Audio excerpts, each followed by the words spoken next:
Good afternoon, ladies, gentlemen, and non-binary peoples. This is Bronson's By Any Means Necessary Fantasy Football Talk for August 24th, Wednesday, August 24th. It's finally that time of year. I'm excited for football season a lot this year because I finally get to just relax and watch it. I don't have to go to work, and I don't have to stress about, leaving early to go to work, getting off early to go to work, missing games. Not going to be a problem this year. So this will be, I'll be doing previews, 2022 season previews for all the different positions: defense, special teams, tight ends, quarterbacks, running backs, wide receivers. As always, we're going to ignore kickers because kickers are not people. Kickers are like spam bots or Instagram models. They're just not, they're people, but not really people. So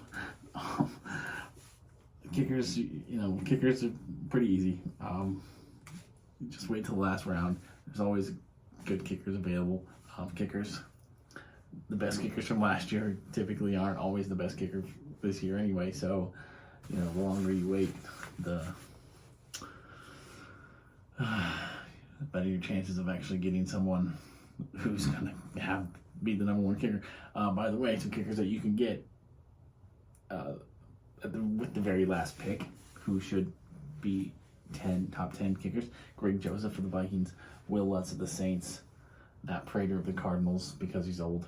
Those are just three guys that have been there at the very last pick of every draft that I've done. So there's no reason to go out there and try to get a Justin Tucker or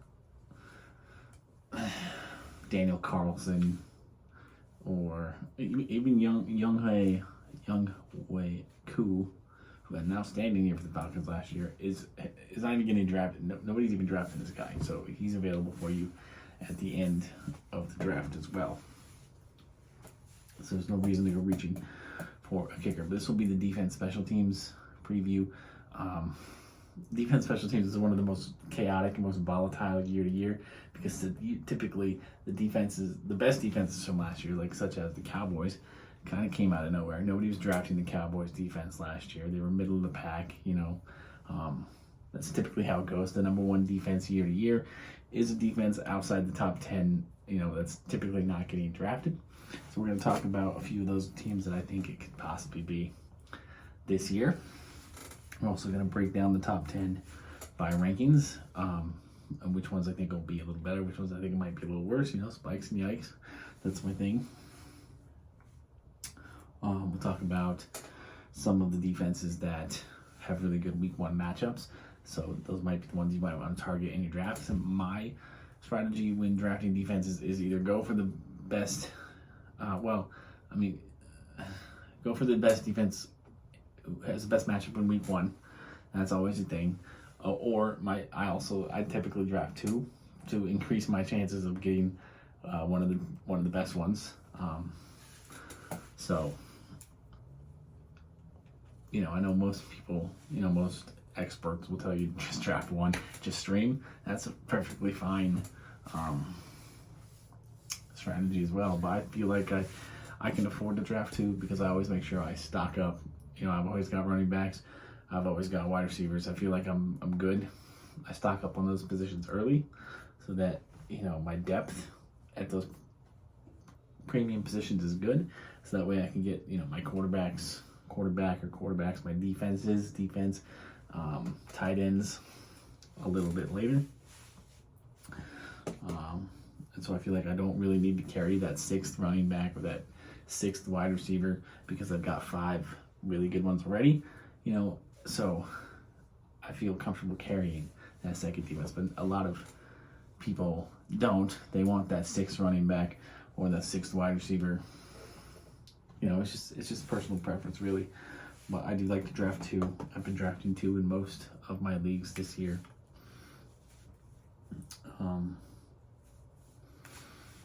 I think actually in all of them. Maybe there's one. Well, I only drafted one because I think I got the Bills or something, or the Ravens, or So the Ravens and Saints both have really good Week 1 matchups. The Saints are playing Atlanta. Atlanta's probably not going to be very good, especially offensively this year. Well, I just think Atlanta's not going to be good in general.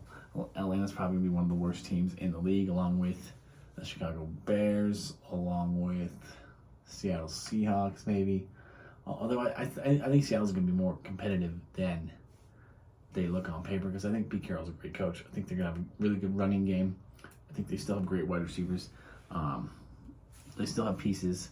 The defense is probably going to struggle a little bit, but offensively, I think Seattle's going to be better than a lot of people think.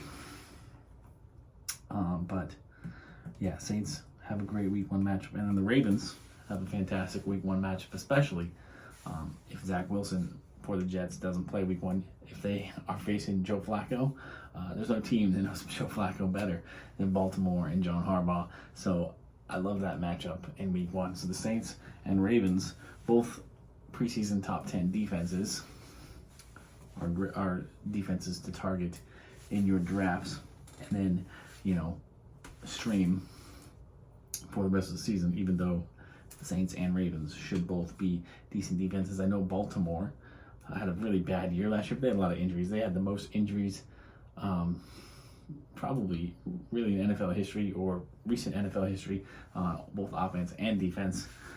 They got all those guys back. They got a good Week 1 matchup. They added some pieces in the offseason.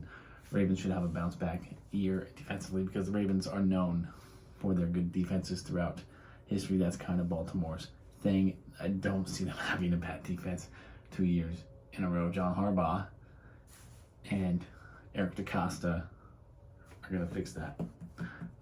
They also changed defensive coordinators, so that could also help things as well. Let's get to the list, top 10 list. Number 1 is the Bills. The Bills did add Von Miller. The Bills preseason. This is preseason now.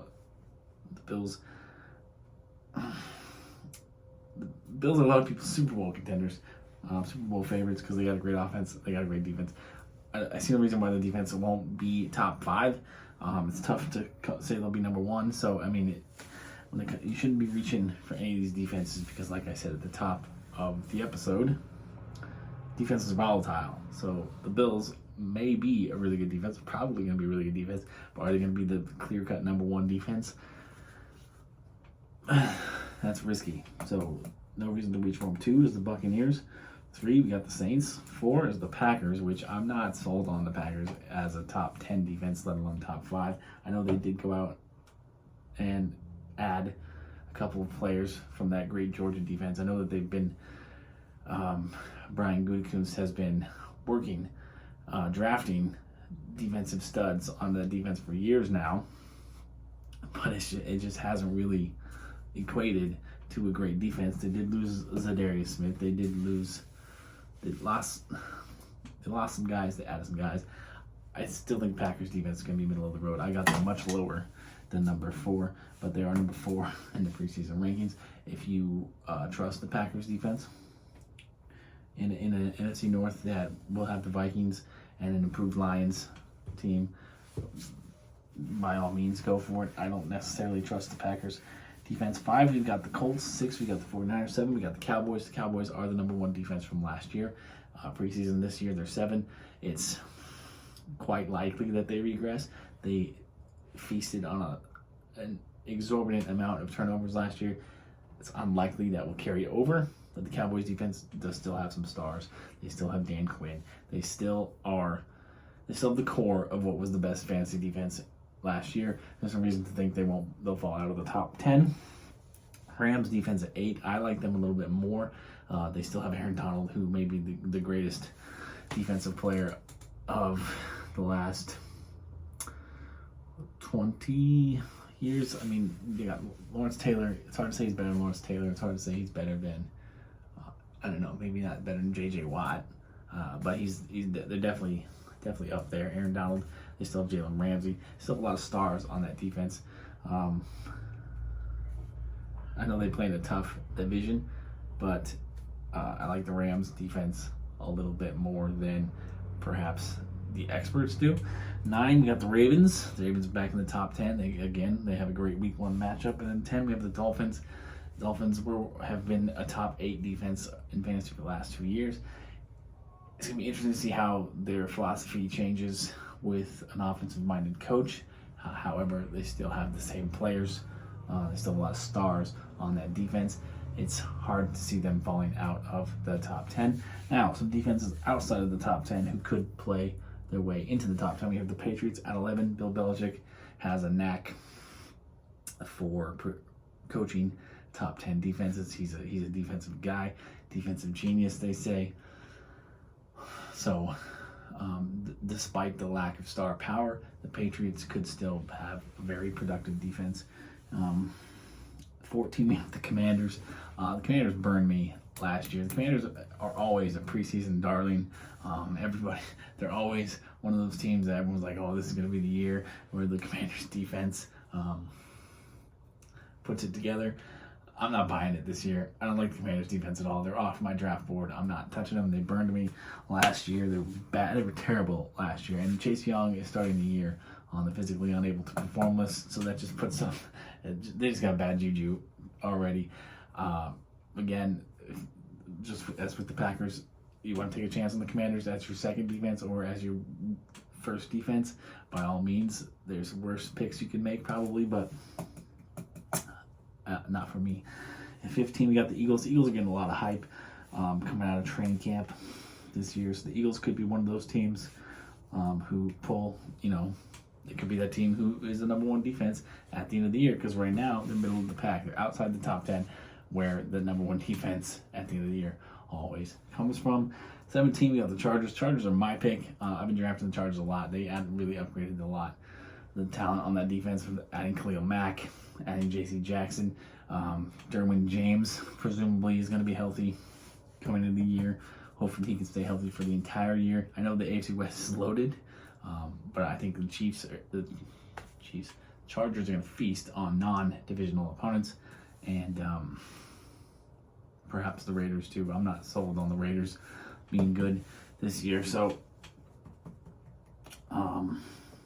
I like the Chargers a lot. 17. Chargers are my pick as that dark horse defense to end up number one at the end of the year. The Bengals at 18. If this defense can play like it did in the playoffs last year, they're a surefire top 10 defense, and they did upgrade by adding Daxton Hill to that secondary. And then at 19, we got my Vikings. They do have a healthy Danielle Hunter.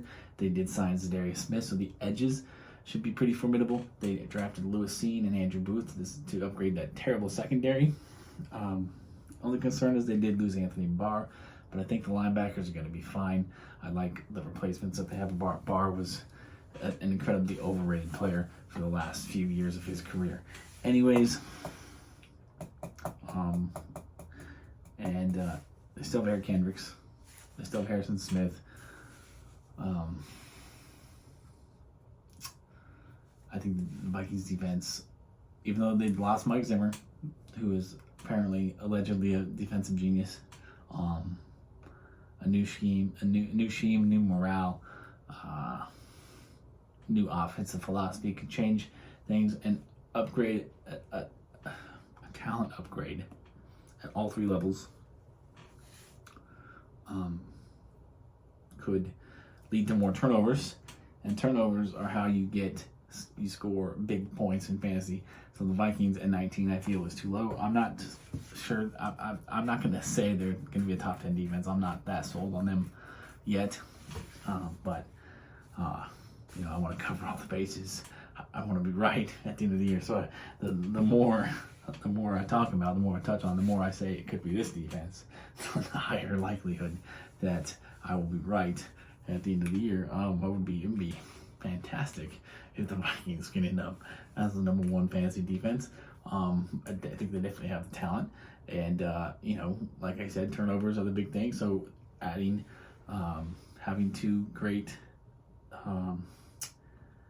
disruptors, edge rushers on the edge in Danielle Hunter and Zadarius Smith will create more havoc and potentially more sacks, and sacks can lead to turnovers. And then drafting Lewis Seen, Andrew Booth, with the continued development of Cam Bynum, that secondary should be a lot better. Secondary can create turnovers with interceptions and fumbles, stuff like that. So again, the potential is definitely there for the Vikings. However, will they do it? Completely different story. I'm much more excited for the Vikings offense this year. I cannot wait to see this modern offense and what it does for all that talent that the offense has. The offensive line is a concern. But, the offensive line has always been a concern for the Vikings. That's nothing new. Kirk Cousins has managed to succeed despite poor offensive line play. And anyway, this wasn't really supposed to be a Vikings video. It's supposed to be on defense special teams. So that's all I really have to say about that. Next, I will be doing the quarterbacks and tight ends. And then, later tonight, I'm going to the Devil Wears Prada show. I was supposed to be going with a friend who was visiting from Florida, but he ended up going home early. He bought his ticket in advance. I did not. I was under the understanding that he had already bought two and needed someone to go with, and he was inviting me, and I was going to pay him back for that ticket. But he bought one in advance. I didn't buy any. He told me he was going home early. He gave me the ticket, so now I have the ticket. I didn't have to pay for it. Didn't have to pay him. For it. I feel bad. I tried to Venmo him, but he won't. He's not having it. And so I got this ticket to the show, and I'm not a huge Devil Wears Prada fan, but I do like metal. I do like that style of music, and I do like metal shows. So I think it's gonna be a good show. My roommate's gonna go. My roommate and his partner are gonna go, so that'll be cool. So I won't be alone, but I feel like I'm gonna be alone anyway because they're gonna be doing their own thing. So I don't know. Hopefully have a good time. And that's it. Peace, love, and nacho fries. Hopefully you guys watch this, and I'll get to the quarterbacks and tight ends probably soon. I do need to go take care of some errands before it gets too late, but the show doesn't start till 7:30, I think, 7:30. So I don't really gotta leave till later. I got all afternoon to record these videos and upload these videos for you. So how fortunate for you guys. All right, thanks. Have a good day. Good luck in your drafts. Hopefully my insights on the defense special teams is worth something.